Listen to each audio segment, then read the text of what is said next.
Bismillahirrahmanirrahim. Assalamualaikum warahmatullahi wabarakatuh. Semangat pagi semua.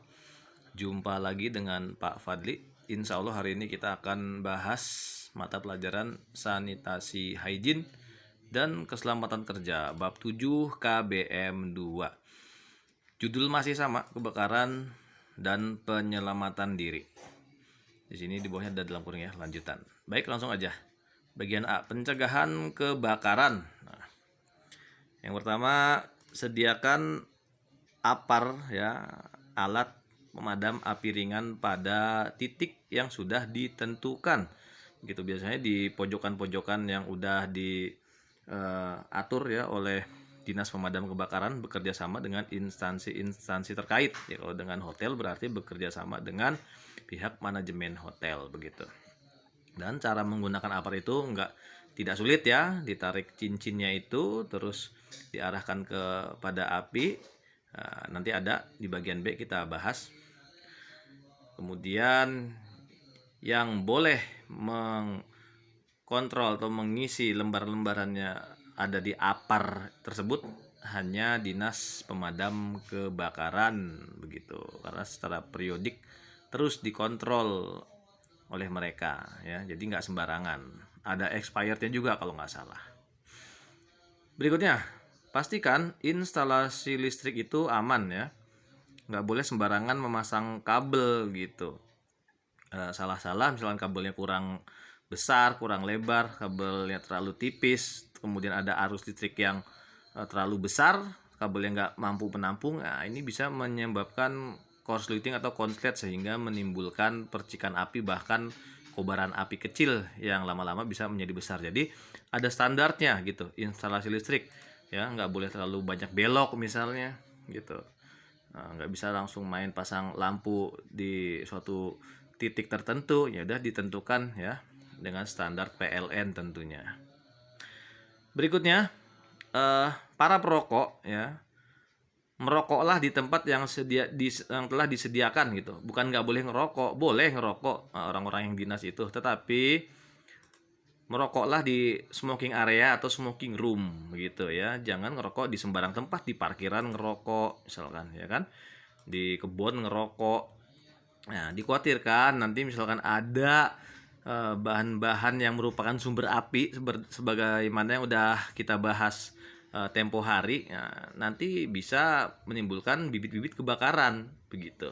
Makanya pastikan ya perokok yang merokok di tempat yang udah disediakan smoking room atau smoking area, matiin itu rokok, pastiin bahwa sebelum meninggalkan tempat rokoknya udah mati, udah baraknya udah nggak ada lagi ya, udah nggak ada asapnya gitu, karena demi keamanan bersama. Berikutnya, membuat konstruksi tahan api pada tempat-tempat vital, contoh gudang ya, tempat nyimpen barang-barang, pusat tenaga listrik, misalnya gardu listrik, kemudian tempat-tempat vital berupa genset utama gitu. Yang membuat konstruksi tahan api ya tentu kebijakan dari manajemen ya kan, dari owner, dari general manager, dari para manajer gitu. Kemudian memasang instalasi fire alarm dan fire detector, masuk sprinklernya juga, ini satu paket nih gitu ya. Daripada kejadian terus nyesel, yang mendingan kita mencegah, kenapa tidak gitu ya. Seperti yang kita lihat di hotel-hotel bintang 5 atau apartemen-apartemen strata apartemen yang kualitasnya bagus gitu, baru ada asap sedikit aja langsung bunyi tuh fire alarm ya. Fire detektornya juga langsung juga, bahkan sprinklernya langsung menyemprotkan air. Nah, nggak apa-apa, daripada kita kejadian kebakaran terus makin membesar ya kan, lebih baik kita waspada terlebih dahulu. Berikutnya, penanganan jika udah terjadi ini, nauzubillah min dzalik, jangan sampai, kalau bisa mah segera padamkan menggunakan APAR, jaraknya kira-kira 10 langkah atau 6 meter atau 7 meter searah angin. Kalau anginnya ke arah selatan berarti kita ada di utara gitu, ikutin, jangan ngelawan arah mata angin gitu. Bagaimana caranya? Yaitu tadi, ditarik cincinnya, kita pegang, selangnya kita arahin gitu. Nggak kebawa, gampang ya. Yang penting posisi kaki ya, sikap kaki udah membentuk kuda-kuda. Jangan kakinya rapat. Kalau kakinya rapat, khawatir kuda-kudanya nggak kuat begitu. Berikutnya, memprioritaskan penyelamatan makhluk hidup ya, nggak boleh pilih-pilih nih gitu. Yang penting makhluk hidup. Orang juga nggak boleh rasis, ngelihat agamanya, ngelihat orangnya cakep atau enggak, ini nggak boleh. Pokoknya yang berupa makhluk hidup harus diprioritaskan dalam upaya penyelamatan. Dan berikutnya, harus ada koordinasi serta kerjasama dengan berbagai sektor, ya tentu dinas pemadam kebakaran, ya kan, kantor lurah, kantor camat, RT, RW gitu, dan libatkan kepolisian setempat begitu. Karena seluruh lapisan harus kerjasama untuk menangani yang namanya bencana kebakaran. Nauzubillah, jangan sampai ya, mudah-mudahan nggak kejadian. Berikutnya, tata cara penyelamatan. Ya, ini para manajer ya, membuat perencanaan, membuat denah, biasanya ada di tangga-tangga darurat ya kan. Dibikin ya, ditentuin 2 jalur keluar ya. Pintu daruratnya itu supaya orang bisa menyelamatkan diri kalau memang kejadian. Ya, termasuk juga latihan simulasi juga kan ada. Begitu. Jika telah terjadi kebakaran ya, kita udah kejebak, kita ngerayap gitu, ngerayap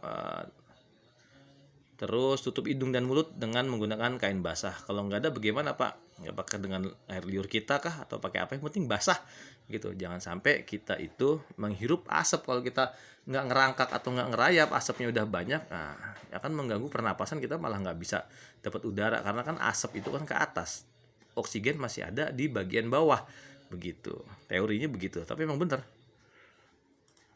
Berikutnya, bila terkepung, balutlah tubuh dengan selimut atau kain basah supaya bisa menembus kobaran api. Ini ya mudah-mudahan jangan sampai terjadi. Tapi kalau emang udah kejadian, ya kita harus ngambil langkah tersebut. Ya, yang pertama emang jangan panik. Ya, kalau udah panik ya udah, yang harusnya kita ingat jadi lupa begitu.